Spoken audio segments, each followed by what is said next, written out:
ఇక డీటెయిల్స్ చూస్తే పాక్ను పిండి చేయాలి. పెహల్గాం ఉగ్రదాడి తర్వాత ప్రతి భారతీయుడి కోరిక ఇది.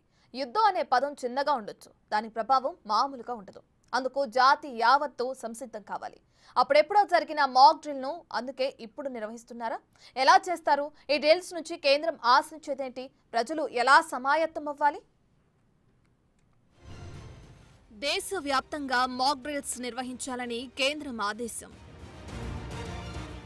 దేశవ్యాప్తంగా 259 ప్రాంతాల్లో మాక్ డ్రిల్స్.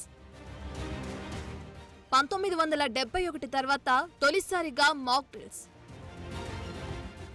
అత్యవసర పరిస్థితుల్లో ఎలా రియాక్ట్ అవ్వాలనే దానిపై అవగాహన. కాశ్మీర్ ఉగ్రదాడుల తర్వాత కేంద్రం సంచలన నిర్ణయాలకు కేర్ ఆఫ్ గా మారింది. ఇప్పటికే భారత్, పాకిస్తాన్ మధ్య తీవ్ర ఉద్రిక్త పరిస్థితులు నెలకొన్న ఈ సమయంలో కేంద్రం దేశవ్యాప్తంగా మాక్ డ్రిల్స్ నిర్వహించాలనే మరో కీలక నిర్ణయం తీసుకుంది. బుధవారం 259 ప్రాంతాల్లో మాక్ డ్రిల్స్ నిర్వహించనున్నారు.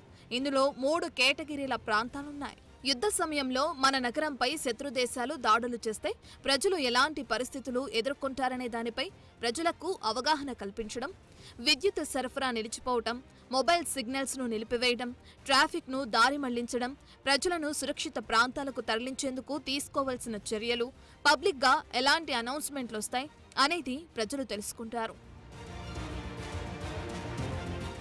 ప్రజలు అప్రమత్తంగా ఉండేందుకు ఎయిర్ రైడ్ సైరన్స్ మోగిస్తారు.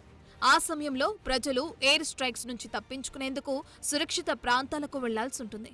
ఇక శత్రు దేశాల విమానాలు, నగరాలను గుర్తించకుండా విద్యుత్ సరఫరాను నిలిపివేస్తారు. 1971లో టాక్టిక్ ను ఉపయోగించారు. అత్యవసరమైన కమ్యూనికేషన్ వ్యవస్థ, పవర్ ప్లాంట్స్, మిలిటరీ ఏరియాలను గుర్తించకుండా చర్యలు తీసుకుంటారు.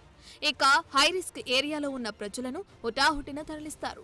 దీనివల్ల అత్యవసర సమయంలో ఎలాంటి రెస్పాన్స్ అవసరం, ఎలాంటి లాజిస్టిక్ సపోర్ట్ అవసరం అనేది గుర్తిస్తారు. ఇక అంతేకాకుండా స్కూళ్లు, కాలేజీలు, కార్యాలయాలు, కమ్యూనిటీ సెంటర్లలో ఆర్మీ, సివిల్ అధికారులు శిక్షణ ఇస్తారు. సురక్షిత ప్రాంతాలను ఎలా గుర్తించాలి, ఫస్ట్ ఎయిడ్ చేయడం ఎలా, విపత్కర పరిస్థితుల్లో టెన్షన్ పడకుండా పనులు ఎలా చేయాలి అనే దానిపై ట్రైనింగ్ ఇస్తారు. ప్రజలంతా మెడికల్ కిట్స్, టార్చ్ లైట్లు, క్యాండిల్స్, చేతిలో కాస్త క్యాష్ ను సిద్ధంగా ఉంచుకోవాలని అధికారులు సూచించారు. ప్రస్తుతం మొత్తం లొకేషన్స్ లో 100 ప్రాంతాలను హై రిస్క్ జోన్లుగా గుర్తించారు. ఆర్మ్డ్ ఫోర్సెస్ కూడా కొన్ని వ్యవస్థలను ఈ డ్రిల్ సమయంలో టెస్టు చేయనుంది. ఎయిర్ స్ట్రైక్స్ వార్నింగ్ సిస్టమ్ల సామర్థ్యాన్ని అంచనా వేసుకుంటాయి. ఇండియన్ ఎయిర్ ఫోర్స్ తో హాట్ లైన్, రేడియో కమ్యూనికేషన్స్ ను టెస్టు చేస్తారు. ఇక కంట్రోల్ రూమ్లు, షాడో కంట్రోల్ రూమ్లు ఎలా పనిచేస్తాయో గమనిస్తారు. ఇప్పటికే ఏ రాష్ట్రంలో ఏ ప్రాంతాల్లో మాక్ డ్రిల్స్ నిర్వహించాలో ఆయా రాష్ట్రాలకు కేంద్రం ఆదేశాలు జారీ చేసింది. కేంద్ర హోంశాఖ సెక్రటరీ గోవింద్ మోహన్ అధ్యక్షతన కీలక సమావేశం జరిగింది.